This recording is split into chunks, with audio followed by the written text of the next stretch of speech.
Hello everyone, and welcome back to my personal power rankings video for week 1.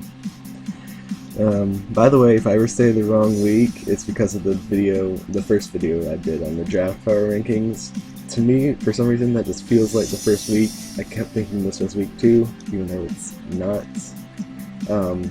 Before I start, I'd just like to say sorry for stealing the GBA main channel's background. I didn't say that last week, and I should have. Also sorry that I did not have this up earlier.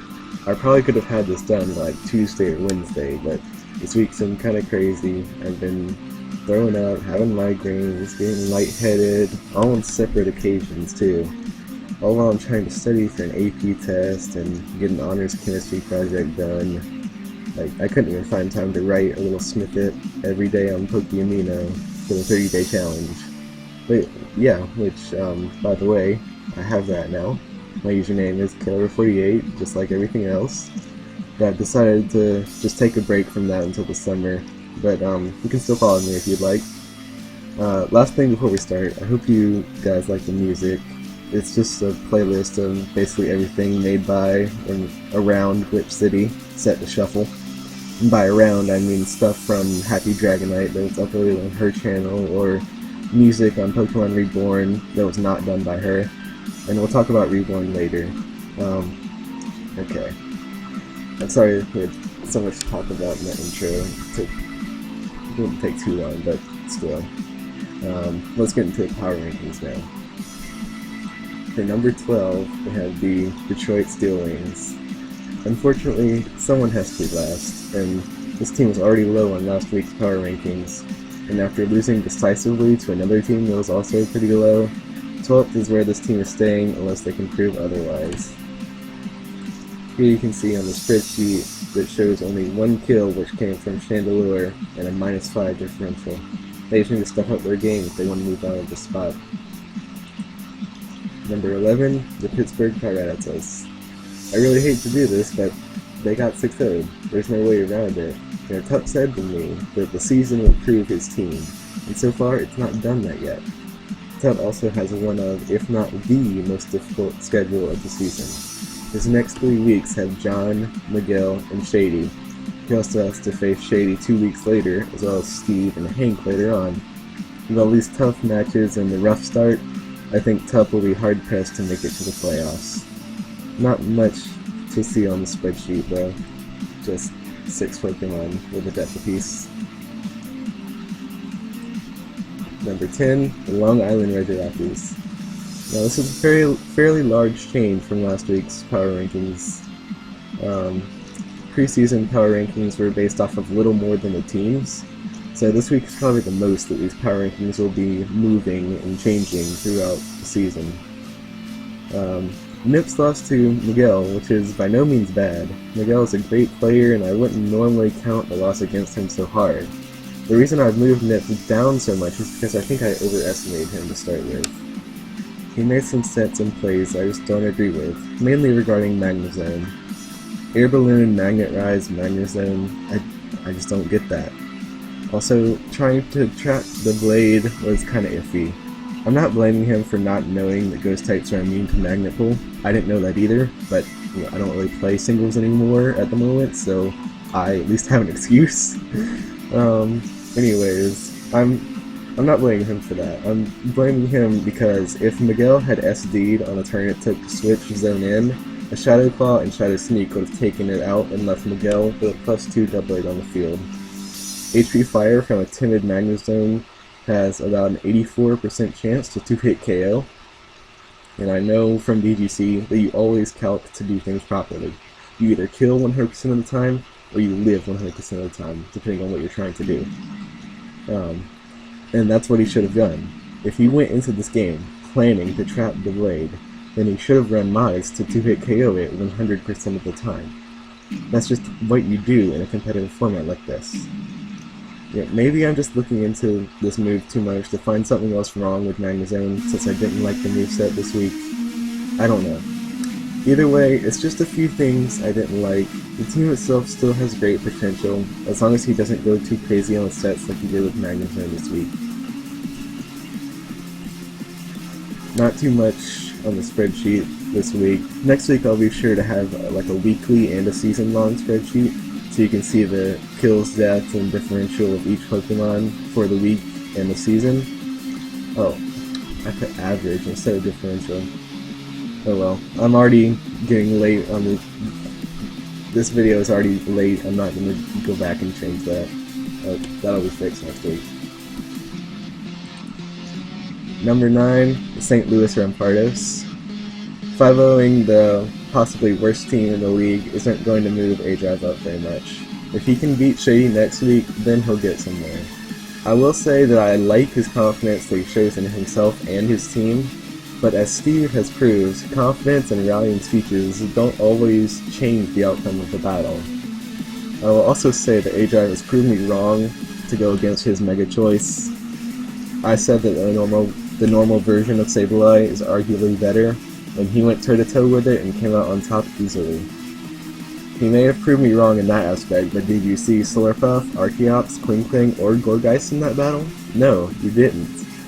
So far he has proved me right about the fact that the power gap in his team, and that it'll be too easy to prepare for once he faces tougher opponents. On the spreadsheet you can see the Mega Sableye and Chansey core that everyone's talking about, putting in a lot of work. The only other kill and the only death coming from Nidoqueen. Number 8, the Milwaukee Sawsbucks. Much like Nips, I think I just overestimated Steve to start with. I still think his team has the potential to be third best in the draft, but he either doesn't plan well enough or doesn't play well enough. On last week's rankings, his history told me I should put him down lower, but I had confidence that with a team like this he could do well. I will give credit where credit is due. He brought creative things that worked well this week, but he allowed his fortress counters to go down and didn't bring HP Fire on anything as a backup. I think the next 4 weeks against Hank, Shady, Geo, and Miguel will be really challenging for the Sawsbucks. I'll honestly be surprised if they have more than one win after week 5. The spreadsheet shows that Mega Gardevoir is the only Pokemon on Steve's team coming out of that battle with a positive differential. Number 7, the San Francisco Giants. But K-Lover, Geo lost and now he's moved up 2 spots? How does that work? Well, it's mainly because I overestimated Nips and Steve, but Geo also put up a really good fight against Hank. I was even considering keeping the Loudreds below Geo, because Geo has proven that he knows the format and he knows how to plan. I think he could do with some hazard removal though. As for the battle itself, the first few turns were very hacksy, but overall Geo did very well and also proved me wrong about some of the picks I was unsure of, like Electivire and Moltres. Ditto and Mesprit still need to be proven to me. Also, I think this is a good time to mention just how right I was about the hidden power and 4X weaknesses. HP Electric helped Hank beat Geo. Moltres' rock weakness really kept it from applying pressure to Pinsir. And in a different battle, Steve could have won if he had just brought HP Fire. Plus, he was forced to bring Yachi to prepare for HP Ice from Mega Manectric, which worked out really well for him. But this week has proven that Hidden Power is deadly in this format. The spreadsheet doesn't really give the right credit to the right Pokemon. Moltres is coming out of this game at a -1 differential, even though it severely weakened Infernape and Tornadus T. Goodra only came in and stole those kills. Gyarados and Electivire both could have swept Hank's team, but they're leaving the game with a -1 and 0 differential respectively. Number 6, the Cincinnati Loudreds. Like I said earlier, this week has the most potential for teams to move much higher or much lower on the rankings, and in this case, the Loudreds are moving much higher. A huge upset occurred considering last week's power rankings. The Loudreds played really well against the Sawsbucks and made me reconsider how low I put them. The team still isn't my favorite, but it does have good pokes. I'm still unsure of putting Molvone this high, but he is a great battler and hopefully he continues to prove that he deserves this spot. Unexpected spreadsheet for this team though. Fortress has a +2 differential. and Keldeo and Mega Manectric are at -1. And shout out to the Yachi Berry Landers that kept that Manectric down. Number 5, the New Orleans Pelipers. I still love this team, but a bad prediction and a hard loss are putting the Pelipers down to 5th. If he hadn't left Venusaur in on Azelf, he might still be 1st, and that's all there is to it. Also, I decided I'm going to change Entei's artwork every week. If anyone's curious as to why I love Entei so much, you can find that on day 1 of my 30-day challenge on Pokeamino. As you can see on the spreadsheet, Entei did not go into negative differential, and that is all that matters. Number 4, the New York Yankees. Beating John is a huge confidence boost for this team. But like I said, if John hadn't misplayed Venusaur that one turn, things might have been completely different. The picks that I didn't agree with didn't get a chance to prove themselves. Like Hank told me in the comments, I probably hated on Regirock too much. But I feel like it was more of a pick to spite the Regirockies than to advance their own team. I think Shady said himself that he was unsure of that pick, and I just don't like the lack of confidence either. Plus, he's going to force himself to use it against Nips, and he's told Nips that. In my opinion, the Regirock is just uncompetitive on Shady's part for all those reasons. I'm not saying it can't do anything, I'm just saying I don't expect it to. It has great defenses, but it has too many weaknesses and not enough recovery. Its attack is okay, but its options for Stab are Stone Edge and Rock Slide, and that's it. It has coverage moves, but without Stab, they just don't hit hard enough. Much like Smeargle, and the reason I hate Smeargle so much is that it's versatile, but everything it does, it can't do it well. Like, that's what you need to have in this format. It's a versatile Pokemon that can do everything well.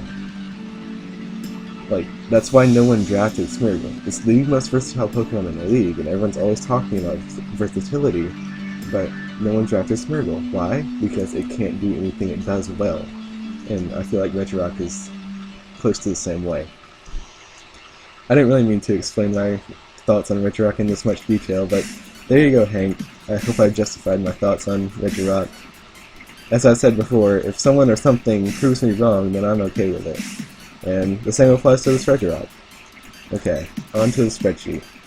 This week may have proven me right about Hidden Power and Forex weaknesses, but the spreadsheet alone definitely does not. Mega Scizor did not care about any Forex weaknesses and just ran through John's team. Ignoring the spreadsheet and focusing on the battle itself, Shady played really safe to make sure that Sylveon did not have HP Fire, and sacrificed a Tulo to make sure he got the win. Sacrificing an entire Pokemon just because of the possibility of HP Fire just proves me right again about how dangerous Forex weaknesses are in this format. Number 3, the Utah Jasmine. Cooper played really well, but 6-0ing a team that hasn't proved itself yet just isn't a big deal. Tup made mistakes, and he realized those mistakes, and seems to be striving to not do the same thing in the coming weeks. We've known that Cooper knows what he's doing for a long time now. He continues to prove that, and he can easily be first in the future. This match, he didn't tell me anything I didn't already know. In short, I like Cooper, I like his team, I think he played well, but I think there are 2 others that are better until proven otherwise. Again, nothing special on the spreadsheet. 6 kills, no deaths, kinda standard when it comes to a 6-0, unless one of their opponent's mons dies to recoil.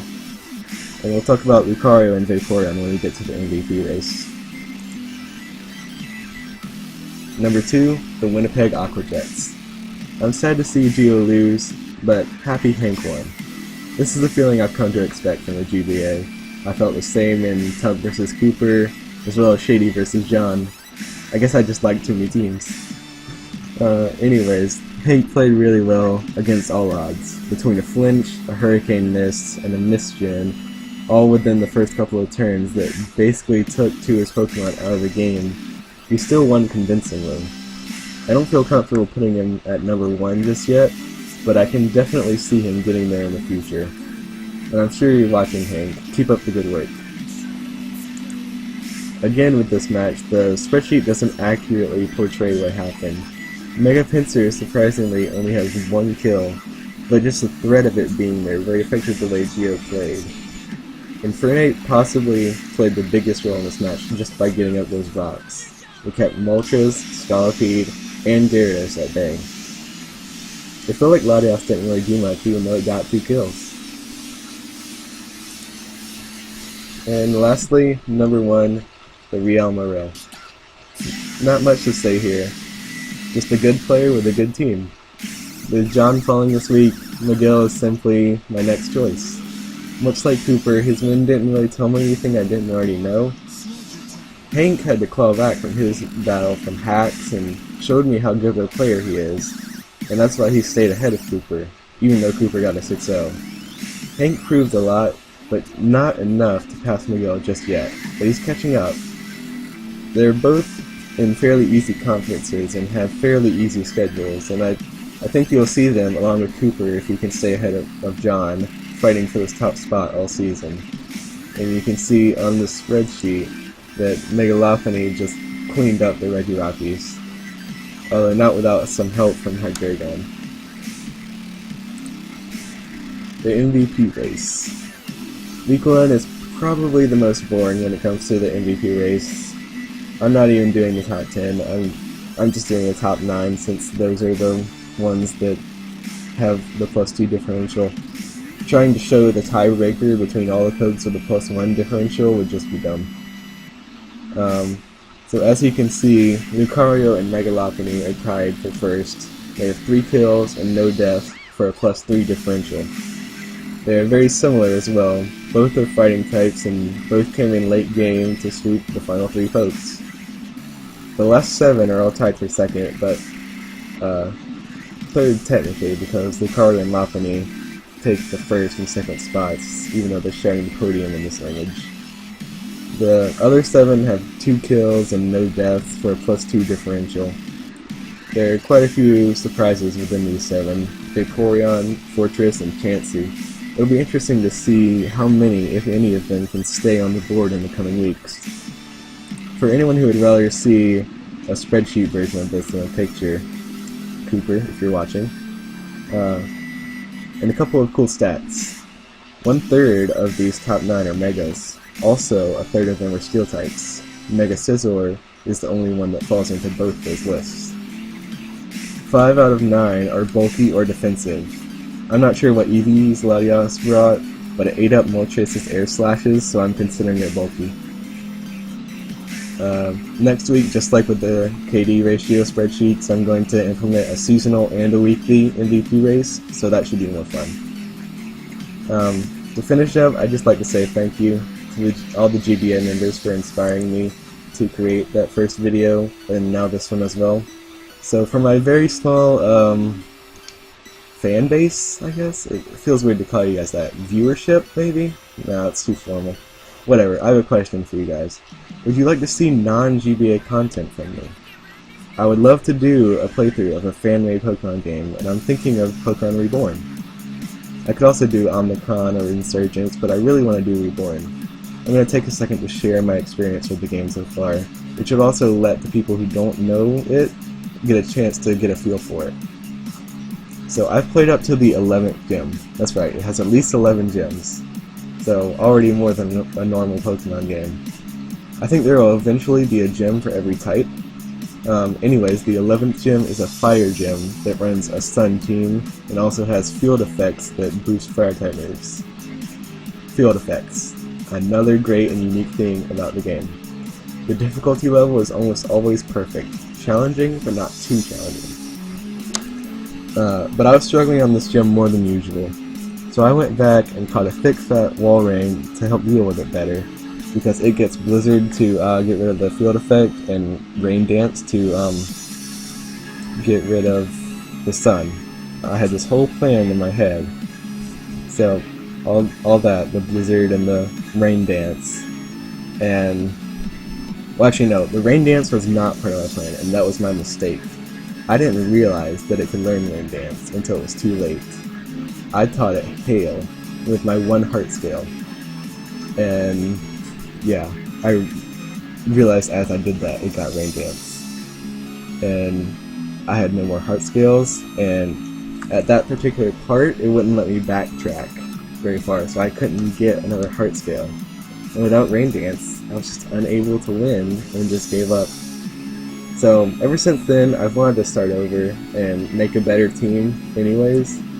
I've never really been inspired enough to do it until now, thanks to YouTube. Sorry for that tangent there. Reborn is just something that I'd really like to do for this channel, and back to that, what else would you guys like to see? I'd love to commentate on old battles I had on Showdown that I saved the replay of. If there's anything you want to see me do, just let me know in the comments. Just keep in mind that it has to be on PC in some way. I don't have a capture card or anything like that.